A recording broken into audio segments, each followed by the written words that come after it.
Thank you very much. Good afternoon, everybody. Thanks for the kind introduction. It's my pleasure to introduce to you today our work that we did around our trusted research environment in Switzerland. I will not talk a lot about SPHN today. This is our Swiss Personalized Health Network initiative, actually the equivalent initiative than the MII in Switzerland.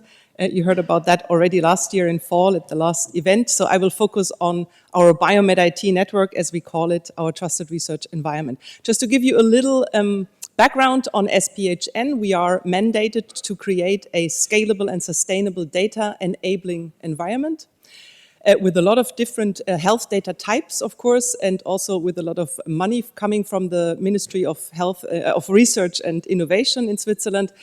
And we would like to, of course, make the data interoperable, make them findable, accessible, and everything that goes with it. But moreover, we want to enable researchers to access and integrate the data and analyze the data in a privacy-preserving manner. We are mandated to work with the 5 university hospitals that we have in Switzerland, but we of course have also other data providing institutions, other hospitals, cantonal hospitals, also bigger ones, but also we have different data providing organizations, if you wish, coming from the more laboratory settings. We have technology centers in the omics section where we can get proteomic data, metabolomic data, but also of course genomic data.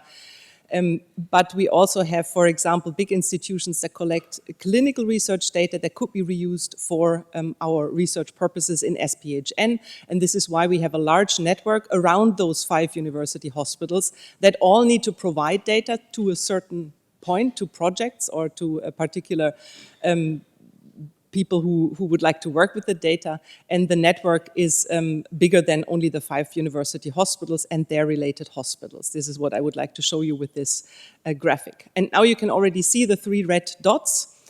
But first of all, I would like to introduce you to the idea of what it really takes when we would like to systematically use large amounts of health data or human omics data for secondary use purposes, and in our case, of course, for research purposes. Leaving aside the interoperability issues and all the data issues that we have, we need strong capabilities in clinical bioinformatics, computational biology, and computational service infrastructure. But of course, we also would like to securely mobilize the data, right? If we pool the data, as we just heard, in one spot, we need a secure possibility to mobilize it. We need high-performance IT infrastructures in order to be able to do the big data computing analysis that we would like to do, and of course, also the data storage.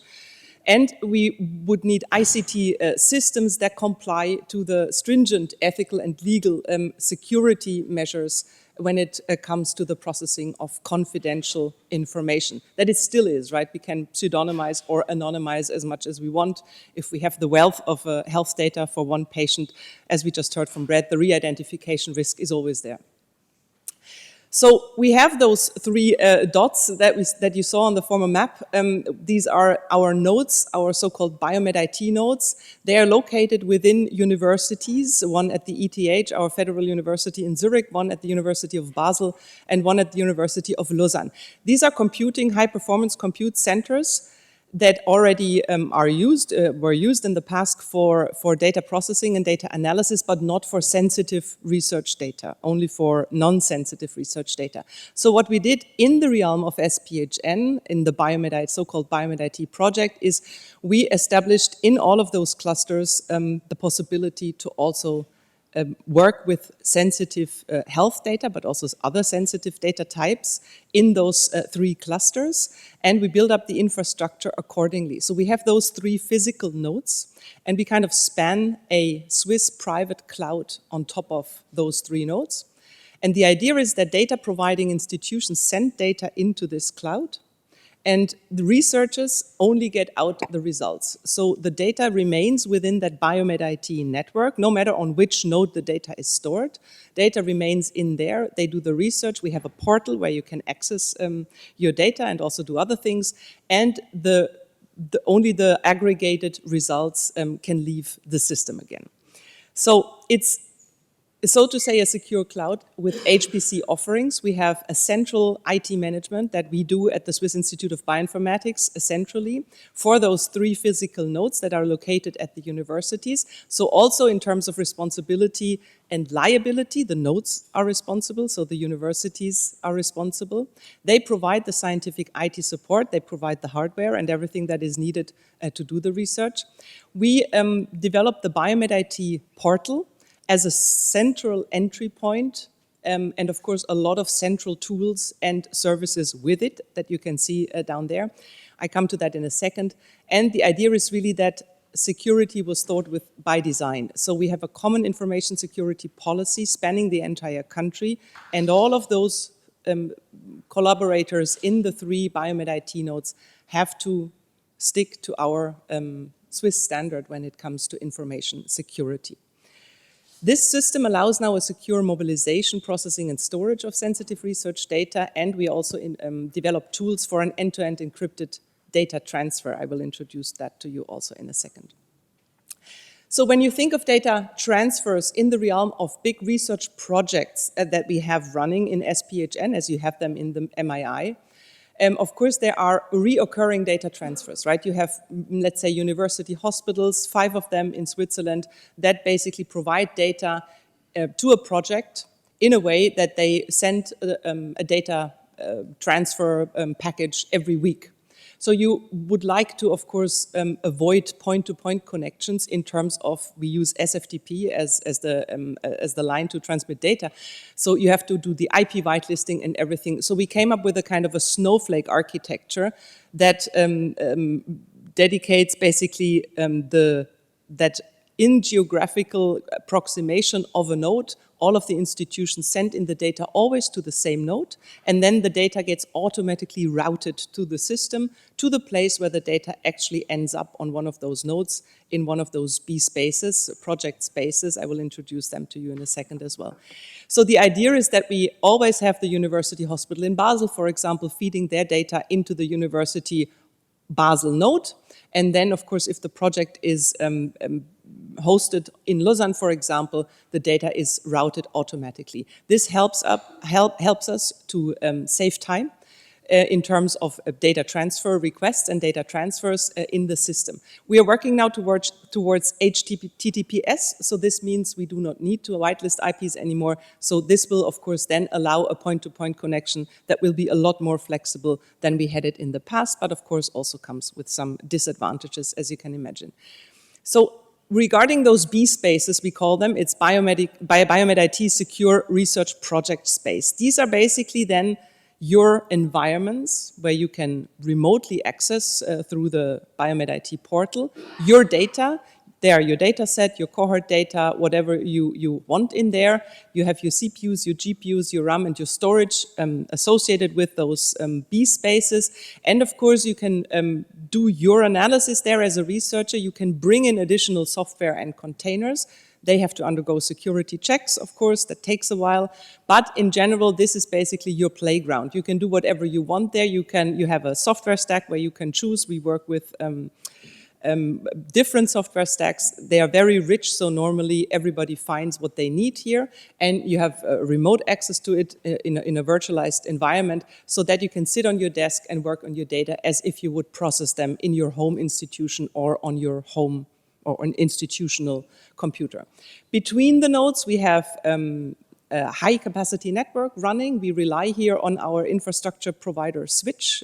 I come to that also later. Also with the authentication management, we can rely, luckily in Switzerland, on Switch as a general provider that is already connected with all of the research institutions in Switzerland, also the university hospitals. Here you can see how what parameters are available in our 3 nodes. SIS at the ETH is the biggest node, as you can see. Basel is the second biggest. UNIL is just took over the node from the Swiss Institute of Bioinformatics. They are basically serving the Romandie, so the French-speaking part of the country, smaller part of the country. And we thought at the beginning it would make a lot of sense that we at least have 2 nodes, also in terms of one is down. But in a federal country like Switzerland is also very important that every part of the country is represented, so now we have 3 of those Biomed IT nodes.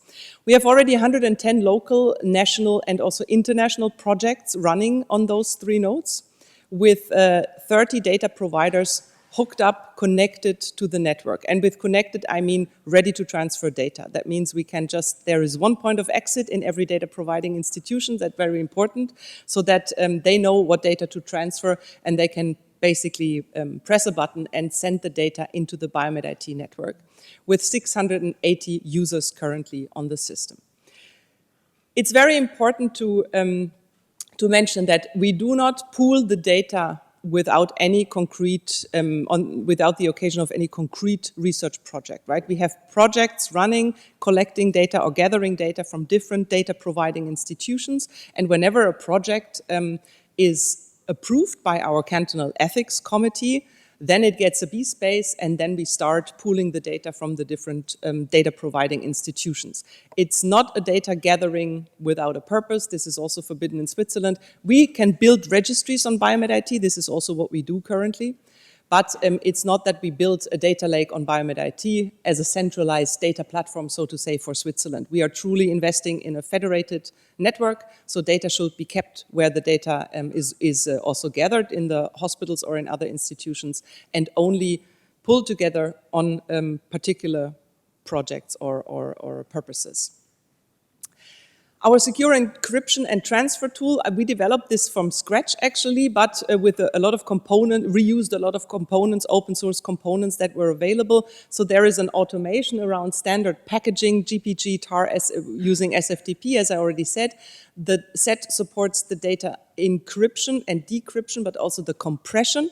And it does some checksumming, so the quality control, so to say, or validation controls before the data is sent. It supports different transfers, so not only SFTP, but also some of our hospitals are still using liquid files, which also has a lot of advantages but disadvantages. And as I said, we look into HTTPS and hopefully can use this transfer method in the future very soon. The GPG key management, we also have a key server in SPHN. This is all operated on Biomed IT for the key creation, for the deletion, but also for the up and download from and to the key server. We have a user interface, but of course also command line access to this tool, and this basically enables a very, let's say, low threshold use. People in hospitals do not need to be very familiar with the technique. They can just install this. This is very easy to install and operate it on their premises. We, of course, have a whole security thing, documentation to it, because hospitals, the CISOs from hospitals ask us about the security concept. So this has been done for 5 university hospitals, and with the 5 university hospitals agreeing to this, we can just now deploy it in every other hospital so that nobody is asking anymore. It's a trusted tool, so to say. It's open source and it's reusable, and of course you can look at it. Contributions are always welcome. Same is true for the Biomed IT portal. So this is basically our central entry to Biomed IT. We are using a 2-factor login, and as I said, we rely on Switch, on an edu ID, so everybody can create with an email address an edu ID. But the good thing is that there is an AAI, so a research, an institutional affiliation linked to it. So Switch connects your identification and access management system of your hospital or your university to their system. So, and we basically plug into their network so that we know if I'm working at the University of Basel, but tomorrow I don't work there anymore and I'm involved in data, in accessing sensitive data, the system will automatically give me a red flag saying, stop, there is a break, no link anymore in the AAI, and that prevents me from having access, because I was only able to get that access because I'm a project partner on site of the University of Basel, for example, right? So if we would have needed to establish this ourselves, this would have been a whole different construction site. So we are really lucky to be able to rely on Switch, Edu, ID, AI on this kind of authentication and also identification process. Portal allows the project and the user management, so you can add as a project lead or as a permission manager, you can add the people that work on you with that in that project, and you have as a PI the responsibility and liability that you do that correctly. We do not check this, but we let you sign documents that you make sure you check it as a PI. Then you can have you can basically ask for the data transfer request. There is also a status overview when you get data transfers every week from many, many different data providing institutions. This can be a bit confusing. So we have very nice overviews here where you can see where the data transfers are and which are already approved and which are not, so that you can take an overview of what kind of data you already have and where new data should come from. You can do everything around the GPG keys on the Biomed IT key server, access your B space, your project space, so your research team can log into the B space via a remote desktop, as I said. And of course, we also have SSH access possibilities, but, and this is really an important point, everything of this, what happens in Biomed IT, is tightly linked to our legal agreements that we have for those multi-site collaborative projects.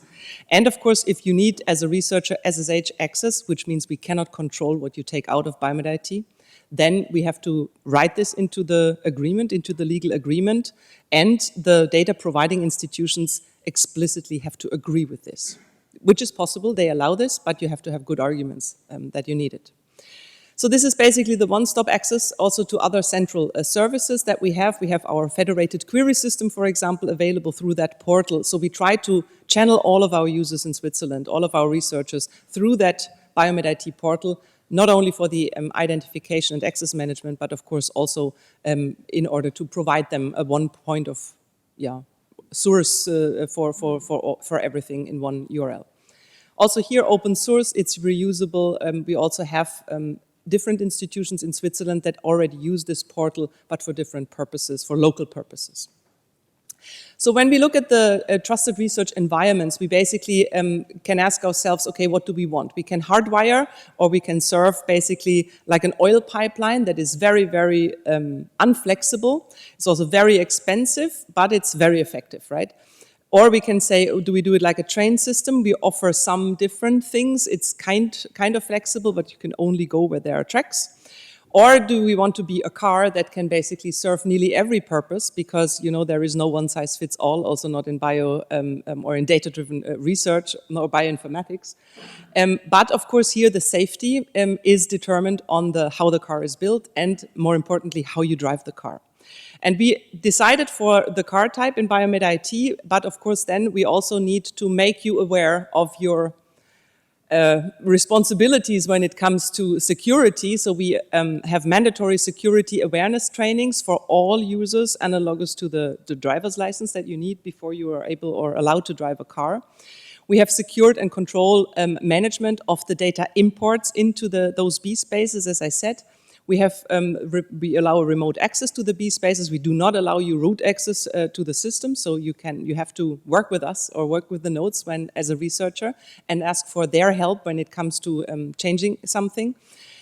You can bring your application, your workflow, your containers, but you need to, as I said, pass the security checks, and we tightly control the access to any web service. It is possible to have web service here, but of course we need to shield it, and also we tightly protect the data exports. Why don't we work with a commercial cloud? Well, we cannot work with a commercial cloud if it is an international commercial provider. If we would have a Swiss commercial cloud that hosts the data in Switzerland, which is now coming, we could think of using this, but we have the experience now in the last 4 or 5 years is that our nodes that are scientific IT service providers, right, already they have been those IT service providers when we started working with them. They commit to a level of transparency, but also engagement that could probably not be expected from a commercial cloud provider.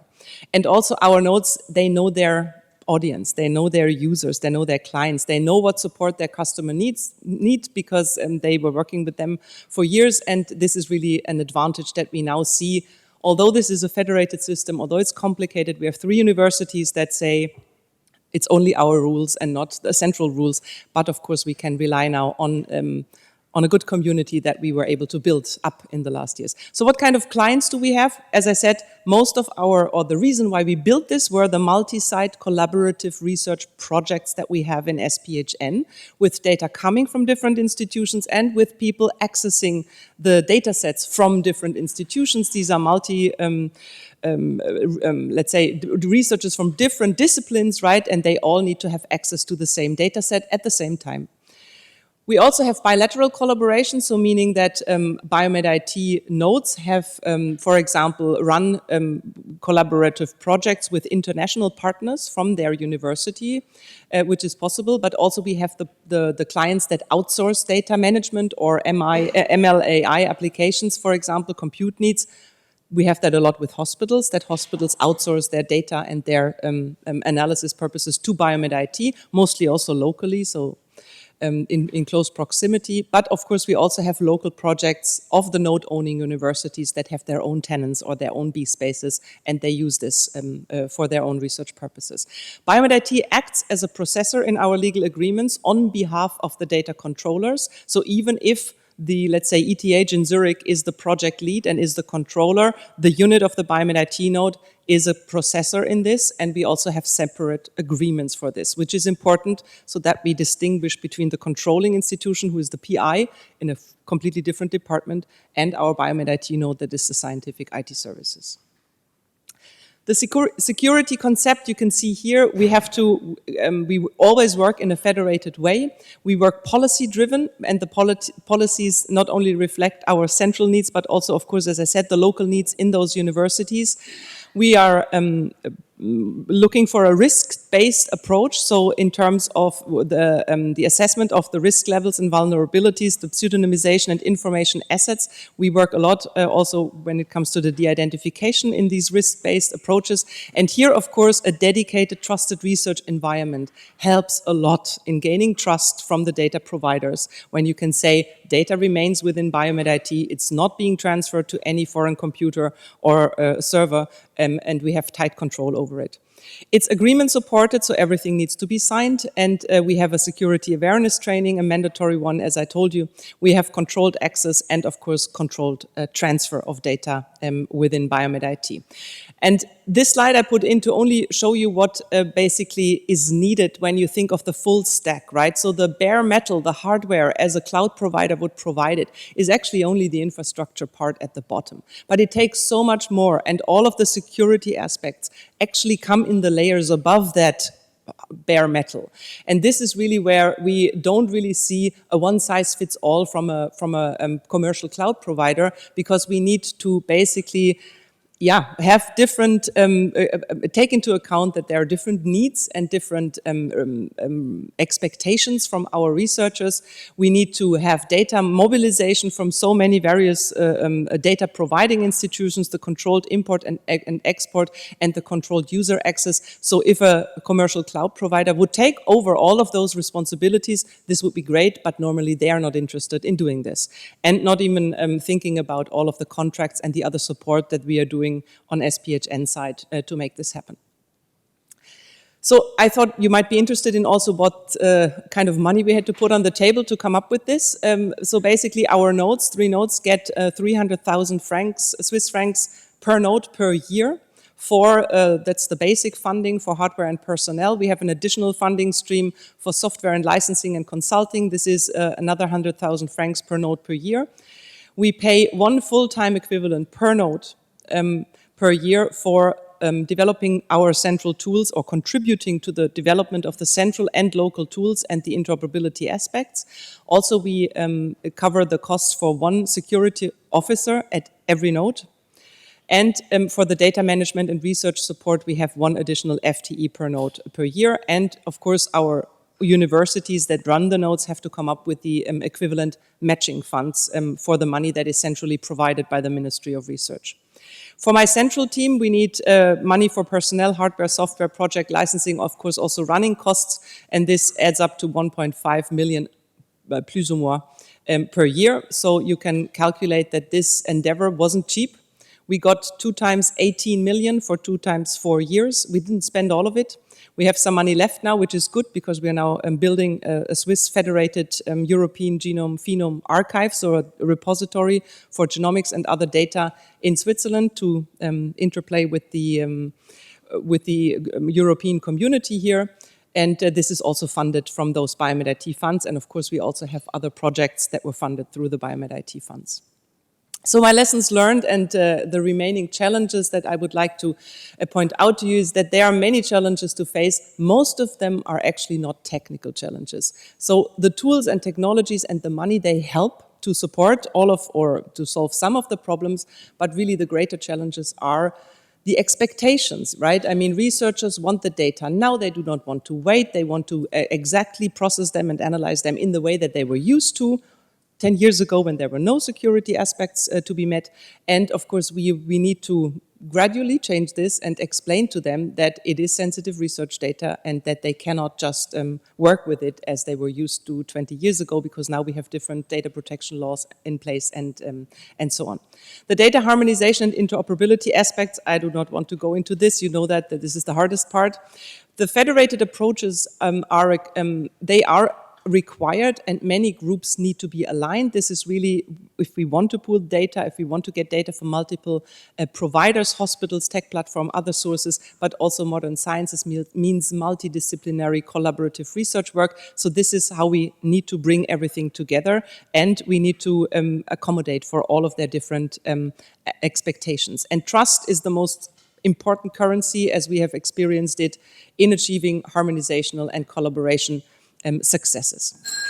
Legal requirements in Switzerland, they are quite strict, but they are also very vague. I mean, you can see here, personal data must be protected against unauthorized processing through adequate technical and organizational measures. Well, what does that mean? I mean, adequate, it can be a lot, right? And it changes with new technology nearly every year. So we have many restrictions, we have many different interpretations of those restrictions, and it helps to be a network, to be a community, to jointly discuss and say, well, this is now our interpretation, and then you ask the data protection officers, and then you ask the ethics committees, and if they say, okay, fine, go with it, then you finally come to a point where you can say, and from here, we start now working, and we do not put into question again how we interpret that law, because this is our interpretation now, and if you have the majority in the country, it is hard for some lawyers then to call you back.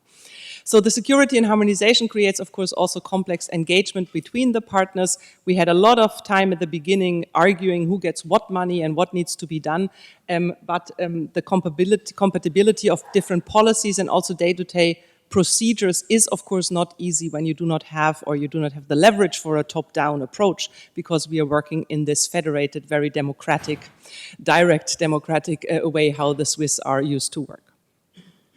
My summary and outlook is that trusted research environments are crucial to gain the trust of data providers, but also of patients. We more and more see that patients in Switzerland realize what SPHN does, and that their data, when they sign that broad consent that we also put in front of them in Switzerland, that this means that we responsibly handle this data, especially with the outlook of having that data on Biomed IT and not put on different servers and computers. It also helps minimizing the risk when we run our risk-based de-identification approaches, because if you say data stays on Biomed IT, you get a very low ranking in terms of the risk scale, which is good. Then you do not need to put so much effort in the de-identification of the data in the first place. Depending on the architecture and use, trees are very complex and also expensive to coordinate if you have multiple of them, not only one central one, and operate, because there is, as I said, no one-size-fits-all in biomedical data-driven research, and you know that. Everyone demands data protection and security, but long-term funding and secure infrastructures as a national service, so to say, is really hard to get. So our Ministry of Research also says, well, now it's established, right? Why do you need more money? We say, well, we need to run it, and we need to further develop it, and we need to operate it. And so this is really, everybody calls for data security and privacy, but I think they didn't think it through until the end. Reconciling high security requirements and user needs and expectations. Getting these two done at the same time is really squaring the circle, right? They want flexibility, they want everything that they are used to, and on the other hand, we need to comply with those stringent ethical and legal requirements, which is sometimes not so easy. It takes a lot of communication, I can tell you. Good, and with this, I thank you for your attention.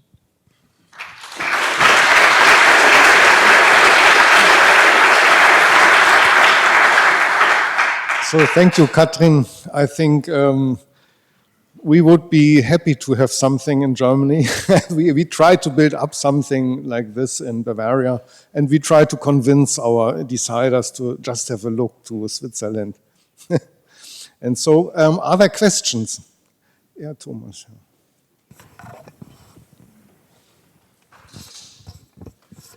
Yeah, thank you for this excellent presentation. So I think your P-spaces make an excellent opportunity to also capture provenance, how data was generated, and maybe also satisfy reproducibility and long-term archiving aspects. Is this something that you already have in scope? Otherwise, it would be really great to collaborate on conceptualizing and implementing it. So, thank you for the question. I think we were present in the workshop that there was a couple of weeks back on the provenance. Of course, we are always happy if we can collaborate on this. It takes that into account a little, and we also saw that as one example, in our de-identification approach, we went, Brad Malin actually contributed and helped us with coming up with our first de-identification. It's not a tool, it's an Excel, but it's fine. You just run through the different points and say, okay, where are we with our project?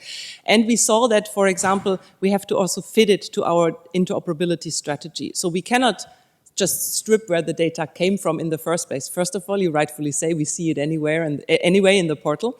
And also we want to know this because we need to maybe go back and ask them. So we had to do some adjustments here so that the unique ID of the data providing institutions is of course still conveyed. And we need to work further with this in terms of reproducibility, but also in terms of when we then store the data, what kind of additional context to the data needs to be captured, especially with a view to the R of FAIR, right? The reuse and the repositories that we are currently working on. Yeah.